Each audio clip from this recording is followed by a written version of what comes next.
Ассалаумағалейкум ардақты ағайын. Ғибратты аудио әңгімелер арнасына қош келдіңіздер. Менің аты жөнім Оңғар Құрал. YouTube арнама тіркеліп, қоңыраушаны басуды ұмытпаңыздар.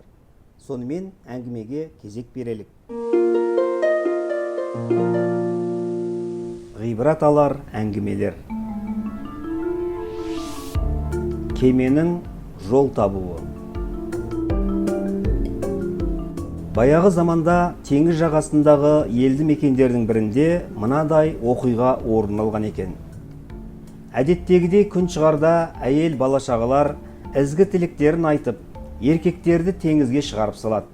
Желкендері ашылған кемелер жағадан ұзап, біраздан соң көзден ғайып болып, көкжиектен көрінбей кетеді. Жағалаудағы ел болғандықтан балық аулау бұлардың негізгі тіршілік көзі болатын. Балықшылардың сол күнгі балық түсімі берекелі болады. Бірақ кешке таяу қайтар кезде аспан түнеріп, қатты дауыл басталады. Дауылдың жойқындығы соншалық көз аштырмайтындай дәрежеде еді. Әйел бала-шаға жағаға жүгірісіп, жаратқанға дұға етіп жалбарына бастайды. Бәрінің көздері жасқа толып, көңілдері жабырқаулы күйге түседі. Сол сәтте ауылдың ең биік жерінде орналасқан бір үйден өрт шығады. Әйелдер мен балалар өртті сөндіру үшін қырға қарай жөнеледі. Сөндірмек болып қанша талпынғандары мен ештеңе шықпайды. Желдің әсерімен өрт одан сайын алаулап күшейе түседі. Әр үйдің асқартау әке аға буындары келетін уақытынан тым ұзақ кешіккендігі бәріне үлкен уайым еді. Оның үстіне мына өрттің шығуы қайғы үстіне қайғы қосқан еді.